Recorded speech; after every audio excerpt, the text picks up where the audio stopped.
Good morning students. Not for profit concern या टॉपिकमध्ये आज आपण एक नवीन प्रॉब्लेम पाहणार आहोत. तुमच्या स्क्रीनवर प्रॉब्लेम आलेला आहे.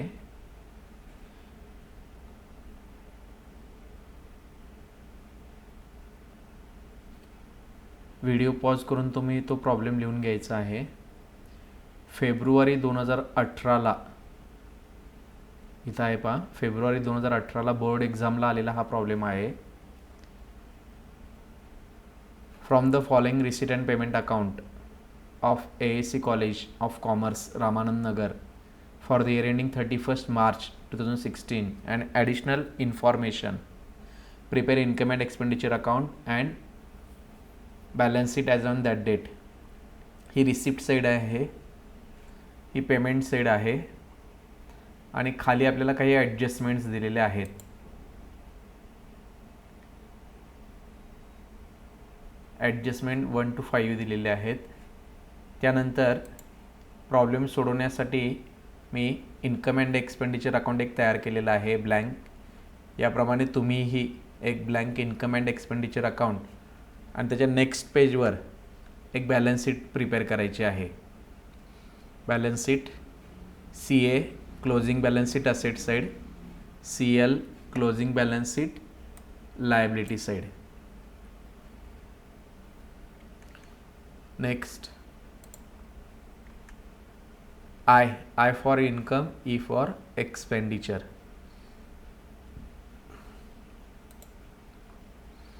आपण आता प्रॉब्लेम सोडवूया. To balance brought down. सुरुवातीला हे जे बॅलन्स ब्रॉट डाऊन येतो आणि इकडे at the end of year by balance carried down असतो. हा ओपनिंग बॅलन्स असतो, त्यामुळं हा OAला येईल. Cash in hand OA, cash at bank OA म्हणजे opening balance sheet asset side. हा ओपनिंग बॅलन्स शीट असेटला येतो आणि हा क्लोजिंग बॅलन्स शीट असेटला येतो. Next life membership fees. आता लाईफ मेंबरशिप फीज याच्याबाबत काय ॲडजस्टमेंट आहे का? आहे. Life membership fees are to be capitalise. Capitalise म्हणजे कॅपिटलमध्ये अधिक करा. कॅपिटलाइजचा अर्थ काय? कॅपिटलमध्ये अधिक करा. त्यामुळं कॅपिटल येतं लायबिलिटीला. कॅपिटल कुठे येतं? लायबिलिटीला. त्यामुळे लाईफ मेंबरशिप फीजला आपण लिहिणार आहोत CL आणि प्लस, कारण कॅपिटलमध्ये अधिक करणार आहोत. आता रिसिप्टचे अकाउंट कुठे येऊ शकतात पहा. रिसिप्टचे अकाउंट दोन ठिकाणी येऊ शकतात. एकतर इन्कमला किंवा CLला. I for income, CL closing balance sheet liability साईडला. आणि पेमेंटचे अकाउंट्स, पेमेंट साईडचे अकाउंट्स दोन ठिकाणी येऊ शकतात. एकतर Eला नाहीतर CAला. ठीक आहे. आता हा ओपनिंग आहे, हा मात्र फक्त OAला जातो, बाकीचे Iला किंवा CLला येतात. To donations. आता डोनेशनबाबत पण ॲडजस्टमेंट आहे पहा. 50% of donation received for building fund. याचा अर्थ आपल्याला हे जे डोनेशन मिळालेलं आहे, या डोनेशनपैकी 50% रक्कम ही बिल्डिंग फंड म्हणून मिळालेली आहे. याचा अर्थ बिल्डिंगसाठी मिळालेली आहे. आता डोनेशन हे इन्कम पण असू शकतं आणि CLला पण जाऊ शकतं. आता यात त्यांनी काय सांगितलेलं आहे? 50% डोनेशन बिल्डिंग फंड म्हणजे 50% डोनेशन बिल्डिंग फंडला घ्या. बिल्डिंग फंड कुठे येतो? CLला येतो. म्हणजे 50% बिल्डिंग फंडची रक्कम डोनेशनची रक्कम कशाला घ्यायची आहे? CLला घ्यायची आहे. मग उरलेली 50% कुठे येणार आहे? इन्कमला. त्यामुळे या डोनेशनला आपण लिहूया I. Tuition fees. आता हा अकाउंट एका कॉलेजचं आहे, AAC कॉलेजचं आहे. कॉलेजमध्ये tuition fee, term fee, admission fee हे इन्कम असतं. त्यामुळं tuition fee I, term fee I आणि ॲडमिशन फी I, इन्कमला येणार हे सर्व. ठीक आहे. आता आपण पेमेंटला येऊया. पेमेंटला कॉलेजचे हे एक्सपेन्सेस मांडलेले असतात. दोन प्रकारचे एक्सपेन्सेस असतात. एक रेव्हेन्यू एक्सपेन्सेस. रेव्हेन्यू एक्सपेन्सेस Eला रेकॉर्ड करायचे आणि कॅपिटल एक्सपेन्सेस CAला रेकॉर्ड करायचे. हा रेव्हेन्यू आहे, सॅलरी रेव्हेन्यू एक्सपेन्सेस आहे, त्यामुळे तो Eला येईल. इलेक्ट्रिसिटी पण रेव्हेन्यू आहे, त्यामुळे Eला येईल. बुक्स. आता कॉलेजमध्ये जे बुक्स परचेस केले जातात ते बरेच वर्ष वापरले जातात, म्हणजे ते कॉलेजचे असेट असतात, त्यामुळं तो ईला न येता सी एला येईल. सेम फर्निचर पण सी एला येईल. स्टेशनरी हा मात्र एक्सपेन्सेस असणार आहे, तो ईला येईल. आणि फिक्स्ड डिपॉझिट, पैसे बँकेत ठेवलेले आहेत, तो आपला असेट आहे, त्यामुळे तो सी एला येईल. आणि मगाशी सांगितल्याप्रमाणे हे क्लोजिंग आहे, क्लोजिंग कॅश आणि क्लोजिंग बँक आहे, त्यामुळे ते दोन्ही कुठे येईल, सी एला येईल. आपला रिसिट पेमेंट संपलेला आहे. आता आपण ॲडजस्टमेंटमध्ये आलेलो आहोत. पहिली ॲडजस्टमेंट, इथं डेट दिलेली आहे बघा, रिसिट पेमेंटची डेट आहे 31 मार्च 2016. याचा अर्थ 2016 हे करंट इयर आहे. ठीक आहे, म्हणजे हे करंट इयरचे फिगर्स आहेत. आणि हे 1 एप्रिल 2015 हे ओपनिंग आहे, हे ओपनिंग डेट आहे आणि ही क्लोजिंग डेट आहे, म्हणजे ह्या लास्ट इयरच्या फिगर्स आहेत, लास्ट इयरच्या फिगर्स. ठीक आहे. फर्निचर, आता हे फर्निचर ओपनिंग झालं आणि हे फर्निचर क्लोजिंग झालं, हे 75 क्लोजिंग झालं. हे ओपनिंग फर्निचर येईल ओ एला आणि क्लोजिंग फर्निचर येईल सी एला. Building fund, opening building fund येईल ओ एलला आणि क्लोजिंग बिल्डिंग फंड येईल सी एलला. ठीक आहे. पण इथं जर तुम्ही पाहिलं तर इथं तिन्ही ठिकाणी ब्लँक दिसते, रिकामी जागा आहे. याचा अर्थ ही फिगर, बिल्डिंग फंडची क्लोजिंग, फिक्स डिपॉझिटची क्लोजिंग फिगर आणि कॅपिटल फंडची क्लोजिंग फिगर ही आपण शोधायची आहे. आपण आपल्या उत्तरामध्ये ही शोधणार आहोत. त्यांनी ही मुद्दामून दिलेली नाही आहे, आपण शोधणार आहोत. ही opening figure opening balance sheet liability येईल आणि क्लोजिंग फिगर ही क्लोजिंगला येईल. तसंच ही ओपनिंग फिगर ओ एलची फिगर सी एलला पण येणार आहे, ओ एलची फिगर सी एलला पण येणार आहे. ती कशी सी एलला येते आपण प्रॉब्लेममध्ये बघू. फिक्स्ड डिपॉझिट असेट आहे, त्यामुळे तो ओ एला येईल. त्यानंतर कॅपिटल फंड हे लायबिलिटीला येतं, त्यामुळे ते सी एलला येईल. ठीक आहे. आता सेम असंच फिक्स्ड डिपॉझिट सी एला येईल क्लोजिंग आणि कॅपिटल फंड सी एलला येईल. दुसरी adjustment, 50% donation received for building fund. हे डोनेशनपैकी 50% डोनेशन हे बिल्डिंग फंडसाठी मिळालेलं आहे. म्हणजे काय प्रकार आहे, ॲडजस्टमेंट काय आहे ही. मी मगाशी सांगितलं तुम्हाला, डोनेशन आयला पण येऊ शकतं आणि सी एलला पण येऊ शकतं. त्यातलं सी एलला किती घ्यायचं आहे, 50% घ्यायचं आहे. त्यामुळं आपण ऑलरेडी डोनेशन कुठं मांडलेलं आहे, आयला मांडलेलं आहे. या डोनेशनमधून आपण 50% फॉर बिल्डिंग फंड म्हणून आपण वजा करणार आहोत. त्यामुळे याचा पहिला इफेक्ट येईल, इन्कमला आपण मायनस करणार आहोत 50%. आणि बिल्डिंग फंड सी एलला असतं, त्यामुळे सी एलला 50% प्लस करणार आहोत. पहिला इफेक्ट आय मायनस आणि second effect C L plus. चला नेक्स्ट ॲडजस्टमेंट आहे third adjustment, life membership fees are to be capitalise. Life membership fees are to be capitalise. कॅपिटलाइजचा अर्थ ती रक्कम कॅपिटलमध्ये अधिक करा. कॅपिटल कुठं असतं, कॅपिटल असतं सी एलला, त्यामुळे याचा इफेक्ट येईल प्लस सी एल. ही ॲडजस्टमेंट नाही आहे, ही इन्फॉर्मेशन आहे, त्यामुळे एकच सिंगल इफेक्ट येईल, सी एलला प्लस करायचं. ऑलरेडी आपण लाईफ मेंबरशिप फीज इथं आहे पहा, सी एल प्लस लिहिलेलं आहे, त्यामुळे इथंच आपला इफेक्ट पूर्ण होणार आहे. इथं पुन्हा इफेक्ट द्यायची काही गरज नाही. Number 4, tuition fees include ₹12,000 received for last year. Tuition fee हे इन्कम आहे का एक्सपेन्सेस आहे, इथं पाहूया. जर ट्युशन फी रिसिप्टला आली तर ते इन्कम, आणि जर ट्युशन फी पेमेंटला आली तर तो आपला एक्सपेन्सेस. कुठं आले ट्युशन फी रिसिप्टला आलेले आहे, त्यामुळे ट्युशन फी आपली काय झालं, इन्कम झाला. ठीक आहे. ॲडजस्टमेंट काय आहे, tuition fee include ₹12,000 received for last year. 12,000 रुपये लास्ट इयरचे मिळालेले आहेत. ट्युशन फी इन्कम आहे, income received 12,000 for last year. Adjustment काय, income received 12,000 for last year. आता मी तुम्हाला हा चार्ट एक दिला होता, अगोदरच दिला होता. हा चार्ट मी पहिल्या व्हिडिओमध्ये एक्सप्लेन केलेला आहे बघा. या टॉपिकचं इंट्रोडक्शन आहे, त्या इंट्रोडक्शनच्या व्हिडिओमध्ये हा चार्ट मी एक्सप्लेन केलेला आहे. तो जर व्हिडिओ पाहिला नसेल तर या व्हिडिओच्या डिस्क्रिप्शन बॉक्समध्ये त्याची मी लिंक दिलेली आहे, तुम्ही तो व्हिडिओ काळजीपूर्वक पहा, म्हणजे हा तुम्हाला चार्ट समजेल. ठीक आहे. आता पुन्हा मी या ॲडजस्टमेंटमध्ये येतो. Income received for last year, income received for last year 12,000 income आहे. त्याचा इफेक्ट असा असेल, जर गेल्या वर्षाचं इन्कम आत्ता मिळालं असेल, दोन आहेत याच्यामध्ये चार्ट, एक आउटस्टँडिंगचा चार्ट आहे, दुसरा ॲडव्हान्स आहे. जर गेल्या वर्षाचं इन्कम आत्ता मिळालं असेल तर गेल्या वर्षी ते मिळावयाचं असणार आहे, म्हणजे आउटस्टँडिंग असणार आहे. त्यामुळे ॲडजस्टमेंट काय तयार झाली, आउटस्टँडिंगची. ही ॲडव्हान्सची ॲडजस्टमेंट नाही आहे, ही ॲडजस्टमेंट आहे आउटस्टँडिंगची. Outstanding income for last year, outstanding income for last year. याचे दोन इफेक्ट आहेत पहा. पहिला इफेक्ट मायनस आणि second effect OA, minus OA. आपण लिहूया इथं या ॲडजस्टमेंटला, tuition fee include last year. पहिला इफेक्ट मायनस आणि सेकंड इफेक्ट OA. याची टिकमार्क करूया. टिकमार्क कशाला करायची, ट्युशन फीला टिकमार्क करायची. मी ट्युशन फी हायलाईट करतो आहे, तुम्ही ट्युशन फीला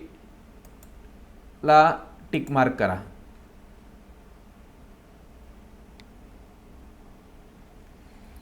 ट्युशन फीला तुम्ही टिकमार्क करा. एक minute.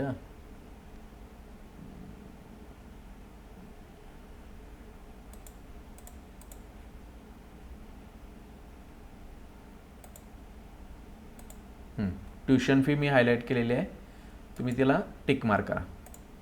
Next, outstanding tuition fee for current year. पुन्हा ट्युशन फी इन्कम आहे का एक्सपेन्सेस आहे, income. Outstanding income for current year, outstanding income for current year. इथं पाहूया आपण या चार्टमध्ये, outstanding income for current year. इथं पहा, outstanding income for current year. याचा पहिला इफेक्ट प्लस आणि इन्कम असल्यामुळे सेकंड इफेक्ट CA, प्लस आणि CA. आपण लिहूया इथं या ॲडजस्टमेंटचा इफेक्ट, प्लस आणि सेकंड इफेक्ट CA, प्लस आणि CA. Outstanding income for current year plus CA. Tuition फीला आणखी एक टिक मार्क करा, ट्युशन फीला आणखी एक टिक मार्क करा. ट्युशन फीला टिक मार्क आपल्या झाल्या 2, म्हणजे ट्युशन फीच्या खाली आपण 3 ओळी रिकाम्या सोडणार आहोत. ठीक आहे. आता फर्निचर, ओपनिंग फर्निचर दिलेला आहे, क्लोजिंग फर्निचर दिलेला आहे. हे कसं सोडवायचं आपण प्रॉब्लेममध्ये बघणार आहोत. बिल्डिंग फंड आपण इनर कॉलमला मांडणार आहोत. त्यानंतर फिक्स्ड डिपॉझिट 1,60,000. इथं पण फिक्स्ड डिपॉझिट आहे पहा, इथं आहे. याला एक टिक मार्क करा, कारण हे आपण इनरला घेणार आहोत. ज्याला टिक मार्क आहे ते आपण इनरला घेणार आहोत. त्यानंतर बिल्डिंग फंड हा इनरलाच येणार आहे. फर्निचर, फर्निचर इथं 40,000 आहे, तिथं 75,000 आहे. हे 2 फर्निचर आहे आणि इथं एक फर्निचर आहे. या फर्निचरला एक टिक मार्क करा. म्हणजे प्रॉब्लेममध्ये आपल्याकडे 3 फर्निचर आहेत. हे फर्निचर ओपनिंग फर्निचर, हे फर्निचर क्लोजिंग फर्निचर आणि हे furniture purchase of new furniture. 3 furniture. हे सुरुवातीचं फर्निचर 40,000, वर्षाच्या शेवटचं फर्निचर 75,000 आणि या वर्षाच्या मध्ये आपण फर्निचर परचेस केलेलं आहे 45,000चं. लक्षात आलं तुम्हाला. हे परचेस कशावरून आलं, कारण हे पेमेंट साईडला आलेलं आहे. फर्निचरसाठी 45,000चं आपण पेमेंट केलेलं आहे. याचा अर्थ या वर्षी 45,000चं फर्निचर आपण परचेस केलेलं आहे. सॉरी, त्यामुळे हे परचेस ऑफ फर्निचर आहे. ठीक आहे. मला वाटतं सगळ्या ॲडजस्टमेंट आपल्या झालेल्या आहेत. आता आपण प्रॉब्लेम सोडवायला काय हरकत नाही. तुम्ही व्हिडिओ पॉज करून याप्रमाणे इन्कम अँड एक्सपेंडिचर अकाउंट आणि नेक्स्ट पेजवर एक बॅलन्स शीट तयार करायची आहे. आपण प्रॉब्लेम सोडवूया. डेट बदलावी लागेल असं वाटतं आहे. 31 मार्च 2016 आहे. इथे मी थोडी डेट चेंज करतो. 31 मार्च 2016. इकडं पण चेंज होईल डेट, 2016 येईल. In the books of AAC college of commerce Ramanand Nagar, income and expenditure account for the year end 31 मार्च 2016. ठीक आहे. Let start to balance brought down. आता प्रॉब्लेममध्ये जर पाहिलं तुम्ही तर आपण काय तयार केलं आहे, IE आणि इकडं CL आणि CA एवढंच तयार केलेलं आहे. मात्र इथं OA आलेलं आहे. OA म्हणजे काय, opening balance sheet asset side. आपण आता OA तयार केलेलं नाही आहे, तरी पण इथं प्रॉब्लेममध्ये आलेलं आहे. याचं काय करायचं, तर हे आपल्या उत्तरामध्ये कुठेही नोंदवायचं नाही, हे सोडून द्यायचं. Next, life membership fees CL plus केलेली आहे, CLला प्लस करायचे. काय ॲडजस्टमेंट आहे, life membership fees are to be capitalise, कॅपिटलमध्ये अधिक करायचे. आता आपण अधिक करूया. 20,500 आहे. आपण लायबिलिटीला येऊया. लायबिलिटीला जनरली पहिल्यांदा तुम्ही कॅपिटल मांडत चला. लायबिलिटीला कॅपिटल फंड येईल, इथे कॅपिटल म्हणतोय आपण, त्याच्या खाली लिहा plus life membership fees, plus life membership fees, inner column 20,500. Next, donation, हे सगळे इन्कम आहे बघा. Donation, tuition fee, term fee, admission fee, हे सगळे इन्कमला येणार आहेत. आणि ट्युशन फीला मात्र 2 टिक मार्क केले आहेत, त्यामुळे ते दोन्ही इनरला घेणार आहोत आणि 3 ओळी रिकाम्या सोडणार आहोत. आपण हे इन्कमला येऊया. डोनेशनबद्दल डोनेशनला पण टिक मार्क आहे. 50% डोनेशन रिसिव्ड बिल्डिंग फंड, त्यामुळे डोनेशनला पण टिक मार्क करा. डोनेशनसुद्धा इनर कॉलमला येईल, कारण 50% डोनेशन आपल्याला बिल्डिंग फंडला दाखवायचं आहे. हे चारही अकाउंट आपण इन्कमला घेऊया. इन्कमला या. बाय, मी असेटला आलो, सॉरी, इन्कमला बाय डोनेशन, टिकमार्क आहे त्यामुळे इनरला येईल 1 lakhs. टिकमार्क असेल इनरला, 1 टिकमार्क 1 ओळ रिकामी. नेक्स्ट, त्यानंतर आहे बाय ट्युशन फीज. ट्युशन फीजला पण टिकमार्क आहे, त्यामुळे ट्युशन फी इनरला येईल 1,30,000. आता ट्युशन फीला किती टिकमार्क केले आहेत, 2. मग ट्युशन फीच्या खाली 3 ओळी रिकामे सोडा, 1, 2, 3. Next, term fees. Term fees कुठे येणार, इन्कमला येईल, त्याला टिकमार्क आहे का, नाही, त्यामुळे आउटरला येईल 1 lakhs. नेक्स्ट आहे बाय ॲडमिशन फीज. ॲडमिशन फीजला पण टिकमार्क नाही आहे, त्यामुळे आउटरला येईल 40,000. आपली रिसीट बाजू संपलेली आहे. आता आपण पेमेंटला आलो. पेमेंटला सॅलरीज, इलेक्ट्रिसिटी, हे 2 एक्सपेन्सेस आहेत पहा, ई लिहिले आपण. हे एक्सपेंडिचरला येतील, आउटरला येतील 67 आणि 26,200 to salaries. Next, to electricity.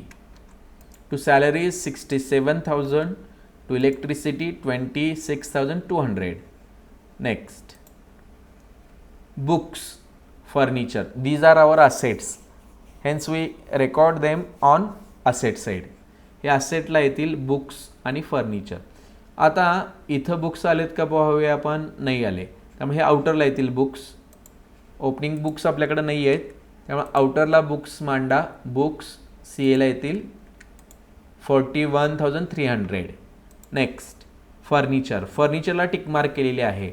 आता फर्निचर 3 प्रकारचं फर्निचर आहे, ओपनिंग फर्निचर, क्लोजिंग फर्निचर आणि न्यू फर्निचर. 3 फर्निचर झाले. आणखी एक ॲडजस्टमेंट असणार आहे याला, डेप्रिसिएशनची. आता ही कशी असेल पहा, हे कसं मांडायचं पहा.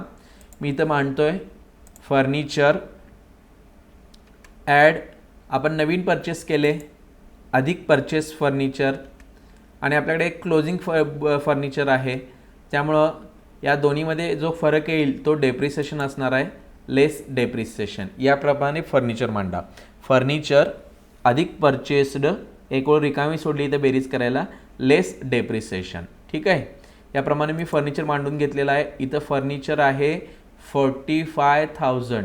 हे 45,000 काय आहे, परचेस ऑफ फर्निचर आहे, त्यामुळे परचेसच्या समोर मांडणार आहे परचेस्ड 45,000. बाकीचा चार्ट आपण नंतर कंप्लीट करूया. Next, stationery, this is expenses, त्यामुळे हा एक्सपेन्सेसला रेकॉर्ड करूया 18,300 to stationery 18,300. Next, fixed deposit 2 lakhs. इथं पण फिक्स्ड डिपॉझिट आहेत पहा. हे ओपनिंग फिक्स्ड डिपॉझिट आहेत आणि हे करंट इयरचे म्हणजे चालू वर्षी आपण पुन्हा फिक्स्ड डिपॉझिट केलेले आहेत 2 लाख रुपये. हे ओपनिंग 1,60,000 आणि हे चालू वर्षाचे 2 लाख. त्यामुळं हे ओपनिंग असणार आहेत, हे ओपनिंग असणार आहेत आणि हे परचेस असणार आहेत, नवीन फिक्स्ड डिपॉझिट असणार आहेत. त्यामुळं आपण हे रेकॉर्ड करताना इथं असं रेकॉर्ड करूया, fixed deposit add new fixed deposit, fixed deposit add new fixed deposit. हे जे पेमेंटचे फिक्स्ड डिपॉझिट आहेत हे न्यू फिक्स्ड डिपॉझिट आहेत. त्यामुळं हे इथं आपण इनरला मांडूया ₹2 lakhs आणि ॲडजस्टमेंटमधले आपण इथं रेकॉर्ड करणार आहोत. ठीक आहे. नेक्स्ट कॅश आणि बँक असेटला येईल, सी एला इथं लिहिले पहा, सी ए कॅश आणि bank, cash. Next bank tick mark नाही आहे त्यामुळे आउटरला येईल 1,450,000 cash bank.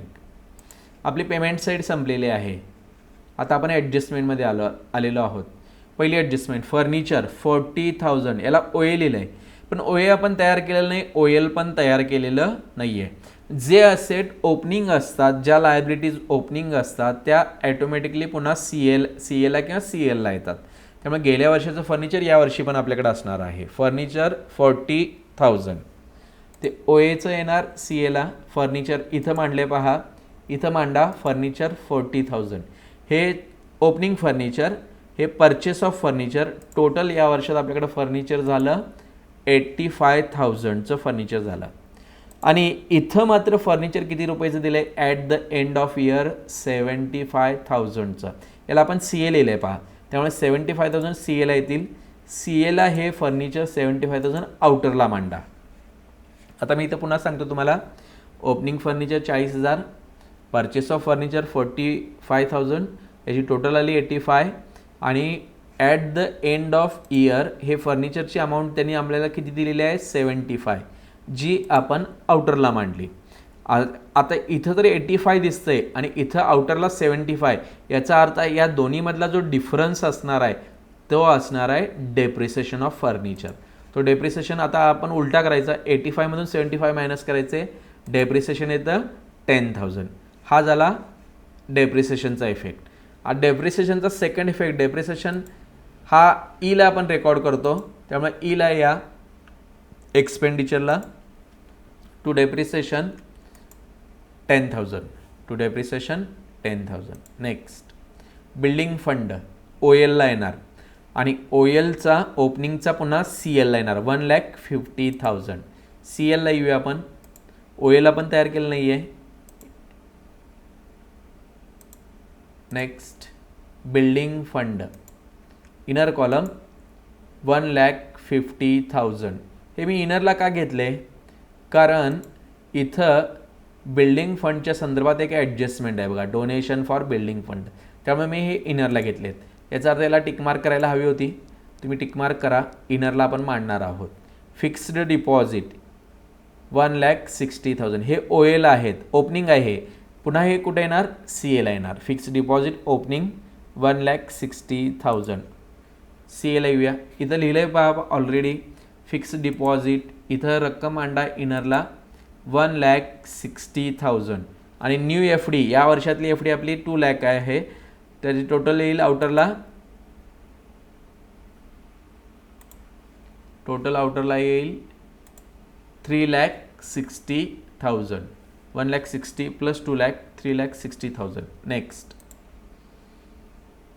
Building fund furniture झालं. बिल्डिंग फंड 1,50,000 बिल्डिंग फंड आपण रेकॉर्ड केला 1,50,000. नेक्स्ट फिक्स्ड डिपॉझिट पण आपण रेकॉर्ड केलं इथं, फिक्स्ड डिपॉझिट आउटरला 360 मांडलेला आहे.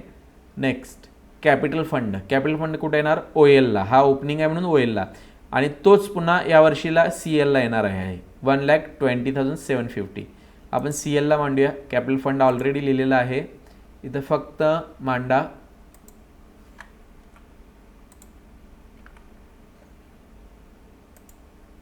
1,20,750. नेक्स्ट पहिली ॲडजस्टमेंट झाली. Second 50% donation received for building fund. डोनेशनपैकी 50% रक्कम ही बिल्डिंग फंडसाठी आहे. डोनेशन इथं आहे, डोनेशन डोनेशनपैकी 50% रक्कम बिल्डिंग फंडसाठी आहे. बिल्डिंग फंड कुठं आहे? CLला. म्हणजे यातली 50% रक्कम CLला मांडा. लिहा इथं काय लिहिणार? लेस 50% for building fund. Less 50% for building fund. याच्या 50% येईल. 1 लाखच्या 50% 50,000 मायनस करणार आपण. आउटरला 50,000 येईल. आणि सेकंड इफेक्ट ती बिल्डिंग फंडमध्ये ॲड करा, कारण 50% बिल्डिंग फंड आहे. तिथं बिल्डिंग फंडच्या खाली लिहा प्लस 50% बिल्डिंग फंड किंवा प्लस 50% डोनेशन. 50,000 येईल. आउटरला येईल 2 lakhs. आउटरला 2 lakhs. Next, life membership fees are to be capitalise. Life membership fee capitalise करा. ऑलरेडी आपण कॅपिटलाइज केलेली आहे. लाईफ मेंबरशिप फी कॅपिटलमध्ये अधिक केलेली आहे, त्यामुळे ही ॲडजस्टमेंट आपण पुन्हा नाही करणार. Next, tuition fee include 12,000 for last year. याचे इफेक्ट आहेत मायनस OA. 12,000 मायनस करायचे आणि सेकंड इफेक्ट कुठं दाखवायचा आहे? OAला. आपण पहिला मायनस करूया ट्युशन फीमधून. मायनस 12,000. इथं काय लिहिणार? फॉर लास्ट इयर आहे पहा, त्यामुळे minus outstanding for last year 12,000. Minus outstanding for last year 12,000. खाली वजाबाकी येईल 1,18,000. हा झाला फर्स्ट इफेक्ट मायनस. आणि सेकंड इफेक्ट कुठं आहे? OA. पण आपण OA तयार केलेलंच नाही आहे, आपण CA आणि CL तयार केलेला आहे, त्यामुळे याचा सेकंड इफेक्ट आपण देणार नाही. Next, outstanding tuition fee for current year plus CA 4,200 plus करायचे आणि सेकंड इफेक्ट कुठे दाखवायचा? CAला दाखवायचा. प्लस करूया 4,200 plus outstanding for current year 4,200. आउटरला येईल 1,22,200. आउटरला 1,22,200. हा झाला फर्स्ट इफेक्ट प्लस. आणि सेकंड इफेक्ट याचा कुठं आहे? CAला आहे, त्यामुळे CAला येईल outstanding tuition fees for current year 4,200. Outstanding tuition fees for current year 4,200. Next, पुन्हा प्रॉब्लेममध्ये येऊया आपण. झालेले आहेत ॲडजस्टमेंट सगळ्या. आता 2 स्टेप्स असतील. फायनल अकाउंटमध्ये आपण 3 स्टेप्स पूर्ण करत होतो, इथं 2 स्टेप्स पूर्ण करायच्या. पहिल्या स्टेपमध्ये income and expenditure account close करायचा आणि सरप्लस आहे का डेफिसिट आहे हे चेक करायचं. सरप्लस आहे का डेफिसिट आहे हे चेक करायचं. जर ईला फरक आला, एक्सपेंडिचरला फरक आला तर ते सरप्लस असतं, आणि जर इन्कम साईडला फरक आला तर ते डेफिसिट असतं. आपण टोटल करूया. इकडं 67, 26, 18, 10 आणि इकडं 1,20,000 आणि 1,00,000. याचा अर्थ क्रेडिट साईडची टोटल जास्त आहे, इन्कमची टोटल जास्त आहे. इन्कमची टोटल करतो मी. ती टोटल येते 3,12,200. ती टोटल इकडं मांडा एक्सपेंडिचरला 3,12,200. नेक्स्ट, इथून या 67 पासून 10,000ची टोटल इथं साईडला करा. ती टोटल येते 1,21,500. नेक्स्ट, या 3,12,000 मधून हे मायनस करायचे. येणारं उत्तर आपलं सरप्लस असेल. सरप्लस आलं 1,90,700. याला लिहा टू सरप्लस. म्हणजे याला मराठीमध्ये वाढावा किंवा आधिक्य असं म्हणतात. थोडक्यात हा एक प्रकारचा प्रॉफिट आहे, पण ही काय प्रॉफिट मिळवणारी संस्था नाही आहे, नॉट फॉर प्रॉफिट आहे, त्यामुळे याला प्रॉफिट म्हणत नाहीत, सरप्लस म्हणतात. 1,90,700. आता हे सरप्लस कुठं न्यायचं? कॅपिटलमध्ये अधिक करायचं. पहिल्यांदा याची टोटल करूया या दोघांची. टोटल येते 1,41,250. नेक्स्ट, ॲड सरप्लसची अमाऊंट आहे 1,90,700. टोटल येईल इन आउटर कॉलम 3,31,900. प्रॉब्लेम आपला संपलेला आहे. आता बॅलन्स शीटची टोटल करूया. दोन्ही साईडची बॅलन्स शीटची टोटल काय यायला पाहिजे? सेम यायला पाहिजे. तुम्ही दोन्ही साईडची टोटल करा आणि कमेंट बॉक्समध्ये टोटल किती आलेली आहे ते लिहा, म्हणजे मला कळेल तुम्हाला प्रॉब्लेम समजला आहे किंवा नाही. बघूया कोणाची कमेंट फार लवकर येते. ठीक आहे. थँक्यू.